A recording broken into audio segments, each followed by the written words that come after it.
Janela do Céu. Estamos de volta, conversando com a irmã Vera Ribner, que estava compartilhando conosco de todos esses momentos difíceis de depressão em que ela se encontrava, até mesmo de ser convencida de tirar a própria vida, né? Como foi esse momento na sua vida?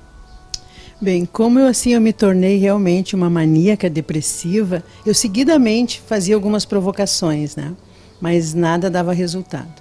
E como também sempre tinha algo dentro de mim que dizia que depressão não era doença, e eu ganhava muitos remédios, inclusive os próprios médicos da cidade me ajudavam. O senhor levantou muitas pessoas assim para me auxiliar.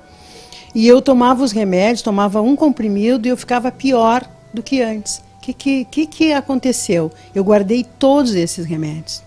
E um dia eu resolvi ingeri-los de uma vez só. Passei a noite toda querendo buscar um sentido para a minha vida. A noite toda eu passei sentada na cozinha da minha casa, querendo buscar um sentido para a minha vida. Porque é uma ministração que aquilo fica dentro, de que tirando a vida vai melhorar. Exatamente. É a operar das trevas. E aí um abismo chama outro abismo, né? E aí às 5 horas da manhã, eu creio por mais ou menos, eu disse, não, então realmente o que eu tenho que fazer é morrer. Meus filhos já estão grandes, a maioria casada, já tem até um neto, não preciso mais de mim. Aí entra todo aquele processo de rejeição, de autocomiseração, enfim, todos esses espíritos malignos, né, que vêm realmente para matar, roubar e destruir. E aí o que aconteceu? Eu peguei isso, não, então está decidido, eu vou tirar a minha vida. E ingeri toda aquela quantidade que eu não sei como é que o meu estômago suportou, porque eram muitos. Tu imagina quantos anos eu guardando cartelas que tinham de 10 a 12 comprimidos, 9 comprimidos, né, nessa média aí. E eu estava sozinha em casa. E quando a minha filha chegou à tardinha, à noitinha, ela foi no meu quarto, depois ela me contou que ela disse, mãe, tu ainda dormindo? Só que ela viu que tinha algo diferente. E quando ela chegou assim perto de mim, ela viu que a situação estava bem difícil, né? Ela ligou para minha outra filha, elas ligaram para uma pessoa amiga nossa e veio até minha casa, daí chamaram o resgate, lá o corpo de bombeiros, sei lá quem, né? E eu já saí como morta, assim, tapada, assim, já praticamente assim, direto para o necrotério, né? Mas algo assim foi muito tremendo, que uma das minhas filhas, a que me viu, não quis ir comigo para o hospital. Isso elas deram testemunho na igreja, né? E aí foi a outra. E a outra disse que ela assim, eu não pedi para santo nenhum, eu só pedi para Deus. Deus, devolve a vida para minha mãe, se assim tu quiseres. Né? E aí, quando chegamos ao hospital, disse que foi algo assim muito tremendo, porque ela disse que nunca tinha visto tantos médicos rapidamente, né, chegarem assim. Parece que foram 7 ou 8 médicos que me atenderam rapidamente. Né? Obviamente eu fiquei muitos dias desacordada na UTI, né? E depois, quando eu me acordei, eu já aquele dia mesmo já fui para o quarto. E aí tive essa experiência assim mas não estava na vida da igreja ainda, né? Depois, então, que o senhor começou todo um processo, e eu vejo hoje como isso foi importante, né? Como eu tive que passar por isso, porque na realidade eu queria buscar Deus, mas não sabia como encontrá-lo, e vi assim que a rejeição era uma coisa tão grande, né, na minha vida, que eu tive que passar por esse processo de humilhação, porque o que aconteceu depois? Qualquer coisa que eu tinha, toda a cidade falava, a Vera tentou se matar de novo. Então eu tinha que passar por todo esse processo de humilhação. E na época daí eu chorava, me explicava, né? Uma vez eu me cortei no braço, a Vera tentou cortar os pulsos, né? Daí depois dessa experiência que eu tive, nunca mais eu tive assim intenção nenhuma e nem vontade. Então depois que eu fui para a vida da igreja, comecei a conhecer a palavra. Claro, eu não vou te dizer que muitas vezes assim eu não me encontro triste, né? Com certeza, né? Principalmente pela obra de Deus. Mas eu creio assim que Deus tem me dado uma graça, né? Às vezes eu clamo muito por misericórdia. E aí o Senhor me diz, a minha misericórdia está contigo. Tu precisa da minha graça. Diz para mim, a minha graça te basta. Né? Daí eu então vou lembrando essas coisas que podem me trazer esperança.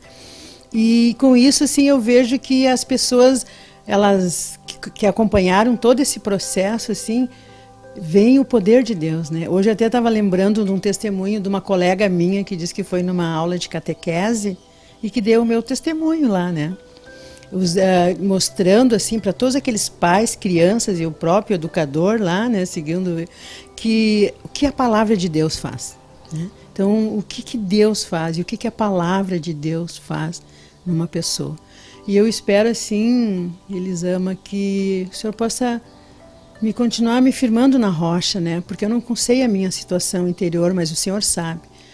E que eu consiga assim com a mesma motivação de continuar buscando o Senhor, para que outras vidas também sejam alcançadas, né? E que a gente venha perseverar, a orar e a interceder. Então isso foi uma experiência muito grande, assim, não só para mim, mas para os meus filhos em especial, né? Para minha família que entrou em pânico quando tudo aquilo aconteceu, né?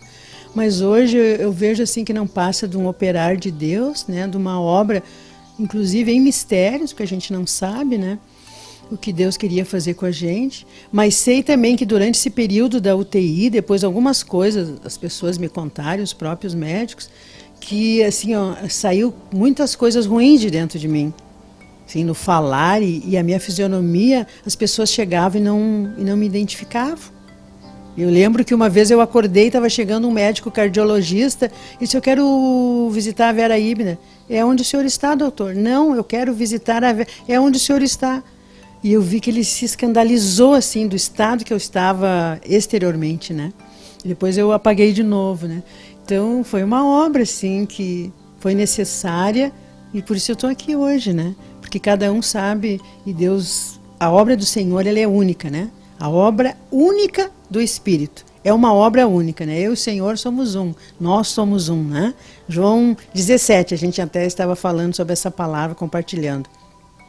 Mas sabemos que Deus tem que operar de maneiras diferentes. E algo assim que eu queria...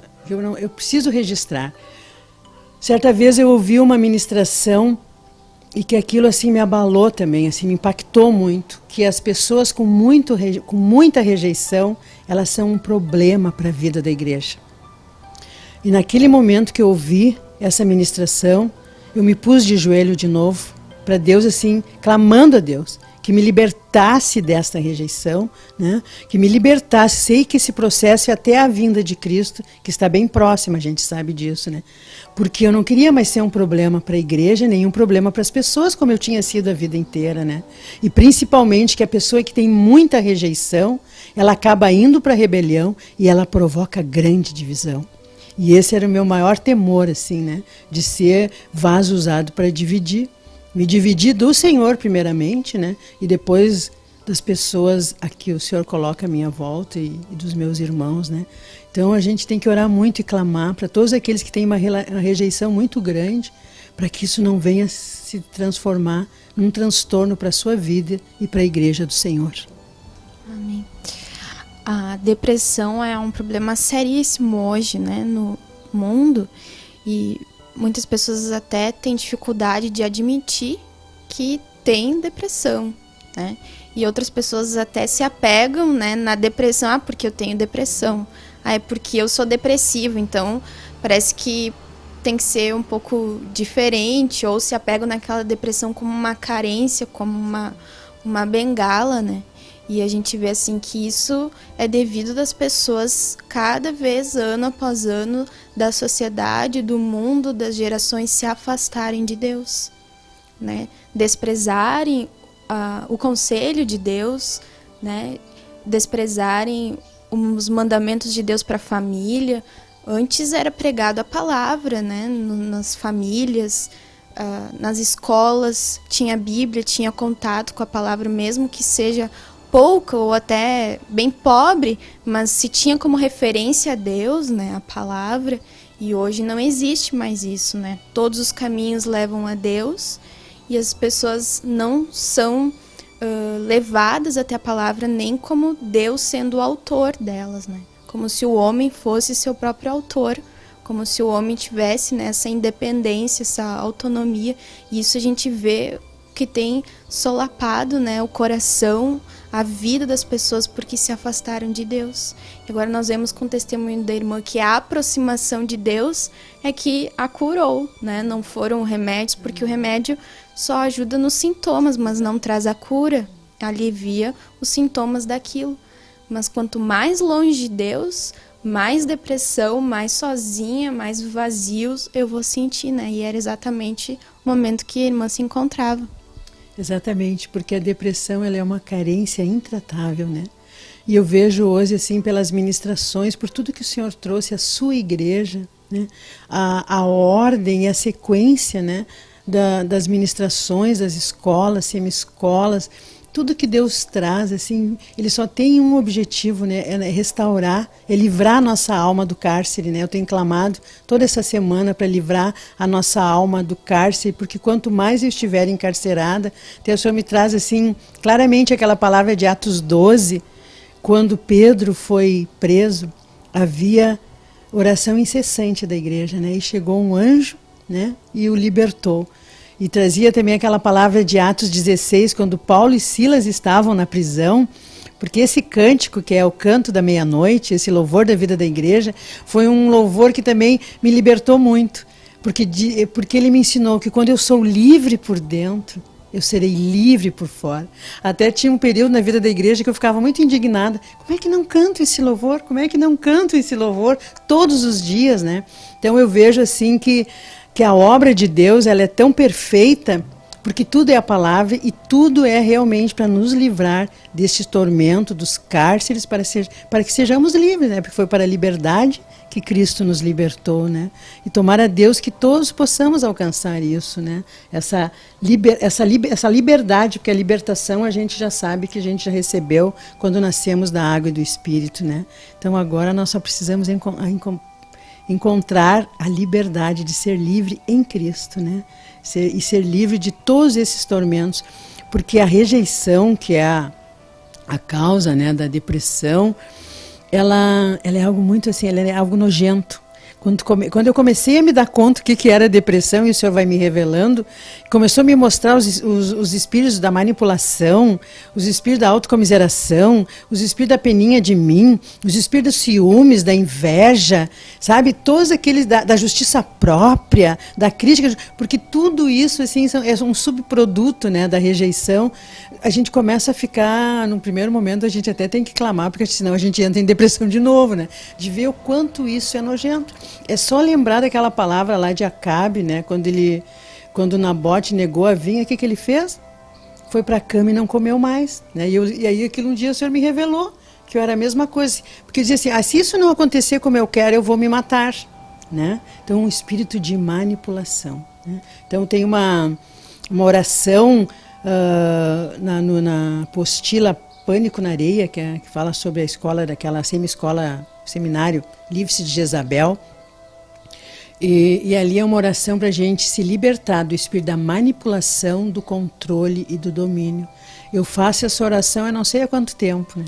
Todos os dias, porque eu quero cada vez mais me libertar disso, porque quanto mais liberta eu for, com certeza eu serei uma cooperadora, né? Uma auxiliadora dessa obra de edificação e principalmente na minha casa, na minha família, né? Aqueles que o Senhor me deu hoje por laços de sangue, mas em breve só pelos laços do Espírito, né?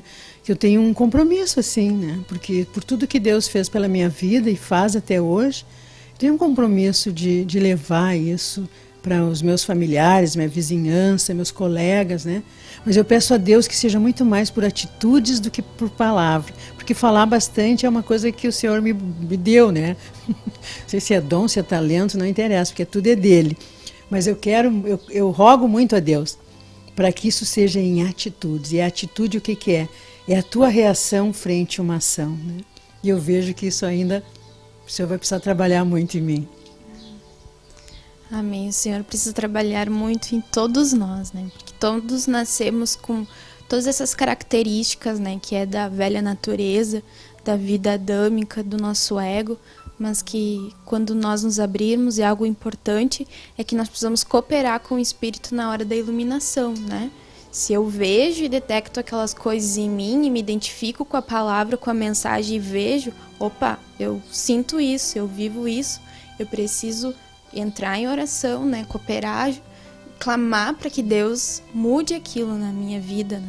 E isso cada um dos irmãos tem que fazer por si próprios, né? Que ninguém tem como fazer isso por nós, né? Há muitos apoios, muitos irmãos que ajudam, mas se nós não vamos até os pés do Senhor, fica pouco como Deus pode ir lá resolver aquela situação, fica mais difícil. Então, se você buscar a palavra, buscar os apoios dos materiais, como nós ouvimos, né? Buscar todos esses recursos que o Senhor nos dá, com certeza Deus vai ter mais como trabalhar lá no nosso coração e nos livrar de toda a depressão, de toda a rejeição, de toda a manipulação, controle, né? Então nós vamos encerrar esse programa que o Senhor nos deu, nos oportunizou. Agradeço a irmã por ter participado, colaborado. Que o Senhor continue, né, trabalhando, operando, nos dê, né, essa graça e que nos mantenha com temor, né, de sempre reconhecermos que é Deus que fez tudo, né, que Deus faz tudo e que você então possa ser abençoado nesta noite, nesse final de noite. Continue ouvindo as ministrações, ouvindo a TV Menorá no Pão de Judá, que você possa ser edificado. Em nome de Jesus, nós abençoamos esse final de programa e até a próxima segunda-feira. TV Menorá apresentou Janela do Céu. Um programa com entrevistas.